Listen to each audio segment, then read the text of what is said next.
आज हम पढ़ेंगे English NCERT of class 8 chapter number first the best Christmas present in the world. हम इसका आज थर्ड पार्ट पढ़ेंगे। पार्ट फर्स्ट और पार्ट सेकंड का वीडियो मैंने पहले ही बना रखा है और उसका लिंक मैंने डिस्क्रिप्शन बॉक्स में दे रखा है। मतलब क्लास 8 इंग्लिश का प्लेलिस्ट का लिंक जो है वो डिस्क्रिप्शन बॉक्स में है। जिन बच्चों ने उस वीडियो को नहीं देखा है वो वहां जाकर चेक कर सकते हैं या फिर ऊपर आई बटन पर क्लिक करके भी आप उस वीडियो को देख सकते हैं। I folded the letter again and slipped it carefully back into its envelope. Folded का मतलब होता है कि मोड़ना, slipped का मतलब होता है कि सरकाना एंड envelope का मतलब होता है लिफाफा। तो यहाँ पर राइटर बोलना है कि उन्होंने पढ़ने के बाद लेटर को क्या किया, फोल्ड कर दिया, मतलब मोड़ दिया, तह कर दिया उसका, और फिर से उसको लिफाफे में वापस बहुत ही ध्यानपूर्वक क्या किया, रख दिया। I kept awake all night. वो सारी रात जगे रहे। क्यों? क्योंकि वो सोच रहे थे कि इस लेटर का वो क्या करें, इसे फेंक दे या फिर जिसके लिए ये लेटर लिखा गया उसे वापस कर दें।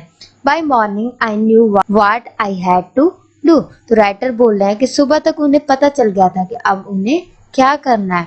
I drove into Bridport just a few miles away. उन्होंने ब्रिडपोर्ट की तरफ क्या किया, अपना रुख किया, जो कि थोड़ी ही दूरी पर था। ड्रोव जो है वो ड्राइव का थर्ड फॉर्म है। ड्राइव मतलब होता है गाड़ी चलाना, उसी का ये थर्ड फॉर्म है। I asked a boy walking his dog where Copper Beeches were. वहां पर जब वो गए तो वहां देखा कि एक लड़का जो अपने डॉगी को टहला रहा है। उन्होंने उससे पूछा कि कॉपर बीचेस कहाँ पर है। House number 12 turn out to be nothing but a burned out shell, the roof capping, the windows boarded up. Burned out का मतलब होता है कि डिस्ट्रॉयड बाय फायर, मतलब आग से जलकर किसी चीज का पूरी तरह से खराब हो जाना। बोर्डेड अप का मीनिंग होता है कि कवर्ड विथ वुडन बोर्ड्स, मतलब लकड़ी के पट्टों से किसी चीज को ढक देना।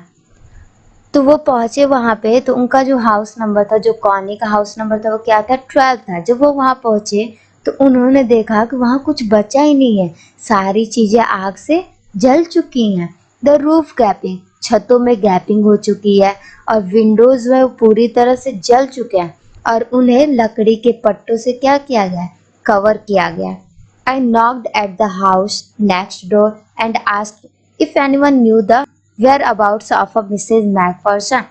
उन्होंने उस घर के बगल में जो दूसरा घर था उसके दरवाजे पर नॉक किया। नॉक मतलब होता है खटखटाना। वहां पे नॉक किया और पूछा कि क्या कोई मिसेज मैकफर्सन के बारे में कुछ जानता है। Oh yes said the old man in his slippers, he knew her well. तो एक उस घर में एक बूढ़ा आदमी था जो कि स्लीपर पहना हुआ था। स्लीपर मतलब चप्पल, वो चप्पल पहना हुआ था। तो उसने कहा कि हाँ हाँ मैं जानता हूँ और मैं उन्हें अच्छी तरह जानता हूँ। A lovely old lady, he told me, a bit muddle headed, but at her age she was entitled to be, wasn't she. तो वो मुझसे बोला कि वो बहुत ही प्यारी औरत हैं। हाँ थोड़ी सी वो कंफ्यूज रहती हैं, बट इस एज में उनका कंफ्यूज रहना बनता है। इंटाइटल्ड का मतलब होता है हकदार है, मतलब जब एज ज़्यादा हो जाती है तो ब्रेन जो होता है वो काम करना कम कर देता है, वो कम काम करता है। तो वही मुझसे बोलता है कि उनकी एज बहुत ज़्यादा हो चुकी है और इस एज में उनका कंफ्यूज रहना तो जाहिर सी बात है होगा ही। 101 ईयर्स ओल्ड, उनकी उम्र बता दी। उनकी उम्र कितनी बताई, 101 मतलब 101 साल। She had been in the house when it caught fire, वो बताने लगे कि जब घर में आग लगी थी तो वो घर में ही थी। No one really knew how the fire had started, but it could well have been candle. कोई नहीं जानता कि घर में आग कैसे लगी थी, लेकिन ये जरूर कैंडल्स से ही लगी थी। कैंडल्स मतलब होता है मोमबत्ती, मतलब कि उन्होंने कहा कि जब आग लगी थी तो किसी को नहीं पता कैसे आग लगी थी, लेकिन हो सकता है ये आग किससे लगी हो, कैंडल्स से ही लगी हो।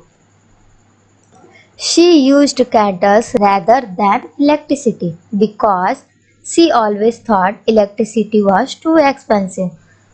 उन्हें कैंडल्स जो थे वो बेटर लगते थे इलेक्ट्रिसिटी से। क्यों? क्योंकि उन्हें लगता था इलेक्ट्रिसिटी जो है बहुत ही ज़्यादा एक्सपेंसिव है। एक्सपेंसिव का मतलब होता है महंगा।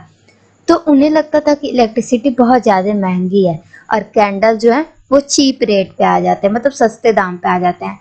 तो इसलिए वो इलेक्ट्रिसिटी कम यूज करती थी और कैंडल्स ज़्यादा यूज करती थी। और हो सकता है कि उन्होंने कैंडल ही जलाया और उसी से आग लग गई हो। The fireman had got her out just in time. वो तो दमकल कर्मियों की वजह से वो सही टाइम पर बाहर आ गई। She was in a nursing home now, he told me, Burlington house on the Dorchester road on the other side of town. उन्होंने मुझसे कहा कि अब वो नर्सिंग होम में रहती हैं और नर्सिंग होम कहाँ है? इस टाउन के दूसरे साइड में है। कहाँ पर? डॉर्चेस्टर में। बर्लिंगटन हाउस है, वहीं पर ये नर्सिंग होम है। I found Burlington house nursing home easily enough. Writer को शीघ्र ही बर्लिंगटन हाउस नर्सिंग होम मिल गया। There were paper chains in the hallway and a lighted Christmas tree stood in the corner with a lopsided angle on top. जब वो वहाँ गए तो वहाँ देखा उन्होंने कि नर्सिंग होम के हॉल में पेपर की चेन्स बनी हुई है। पेपर मतलब कागज की चैन बनी हुई है और कॉर्नर में किसी चीज के सहारे क्रिसमस ट्री को लटकाया गया। I said I was a friend come to visit Mrs. Macpherson to bring her a Christmas present. Writer बोल रहे हैं कि जब वो वहाँ गए तो वो बोले कि मैं मिसेज मैकफर्सन का दोस्त हूँ और मैं उन्हें क्रिसमस प्रेजेंट देने आया हूँ। I could see through into the dining room where everyone was wearing a paper hat and singing. Writer सीधे डाइनिंग रूम में देख सकते थे। वहाँ पर उन्होंने देखा कि जितने भी लोग थे सारे लोग पेपर की हैट लगाए हुए हैं और सारे लोग एक साथ गाना गा रहे हैं। The matron had a hat on too and seemed happy enough to see me. जो मैट्रन थी वो भी हैट लगाई हुई थी और वो राइटर को देख के बहुत ही खुश हो गई। She even offered me a mince pie. यहाँ तक कि उन्होंने राइटर को मिन्स पाई भी ऑफर किया। ऑफर किया मतलब दिया, उनको मिन्स पाई भी दिया। She walked me along the corridor. फिर वो उन्हें गलियारे से कहीं लेकर जा रही थी। कॉरिडोर मतलब होता है गलियारा। Mrs McPherson is not in with the other, she told me. तो मैट्रन राइटर से बोली कि मिसेज मैकफर्सन जो है इन लोगों के साथ नहीं है। She is rather confused today, so we thought it best if she had a good rest. Matron बताने लगी कि आज मिसेज मैकफर्सन थोड़ी सी कंफ्यूज लग रही थी, मतलब उन्हें थोड़ा सा ठीक नहीं लग रहा था, तो हमने सोचा कि आज हम उन्हें रेस्ट करने देते हैं। She has no family, you know, no one visits. वो राइटर से बोली कि आपको पता है कि उनकी फैमिली नहीं है तो कोई भी उनसे मिलने नहीं आता। So I am sure she will be only too pleased to see you. वो बोलने लगी कि मुझे पक्का पता है कि जब वो आपको देखेंगी तो वो बहुत ही खुश होंगी। She took me into a conservatory with wicker chairs and potted plants all around and left me. Conservatory का मतलब होता है संरक्षण रूम, मतलब ऐसा रूम जहाँ पे किसी चीज का संरक्षण किया जाता हो, सुरक्षित किया जाता हो। विकर चेयर सीक या डाली से बनी हुई चेयर को कहते हैं। एंड पॉटेड प्लांट्स का मतलब होता है कि गमलों में लगे पौधे। तो मैट्रन जो थी वो राइटर को एक संरक्षण वाले रूम में लेके गई, मतलब जहाँ चीजों को संरक्षित किया जाता है। किसके थ्रू? विकर चेयर के थ्रू, जहाँ पर गमलों में पौधे लगे थे। चारों तरफ गमलों में लगे पौधे रखे हुए थे और फिर वो राइटर को वहीं पर छोड़कर वापस आ गई। The old lady was sitting in a wheelchair, her hands folded in her lap. Old lady यहाँ पर किसको बोला गया? कॉनी को बोला गया। तो राइटर बोलते हैं कि कॉनी जो थी वो एक व्हील चेयर पर बैठी हुई थी और उनके हाथ जो थे वो कहाँ थे? उनके गोद में थे, उनकी गोद में फोल्डेड किए हुए थे। She had silver white hair pinned into a wispy bun. Wispy मतलब होता है कि मैसी। मैसी आप जानते हैं ना, मतलब अच्छी तरीके से ना बांधा गया। और बन किसको बोलते हैं? जूड़ा को बोलते हैं। तो उन्होंने देखा कि उनके बाल में सिल्वर व्हाइट कलर का हेयर पिन लगा हुआ है, उनके जूड़े में लगा हुआ है। She was gazing out at the garden, और वो बाहर गार्डन में देख रही हैं। गेजिंग आउट का मतलब होता है कि बाहर चीजों को निहारना। हेलो आई सेड, राइटर उनसे बोले कि hello. She turned and looked up at me vacantly. उसके बाद क्या हुआ? कॉनी जो थी वो पीछे मुड़ी और उनको ध्यान से देखने लगी कि कौन है ये। Happy Christmas Connie, I went on, I found this, I think it's yours.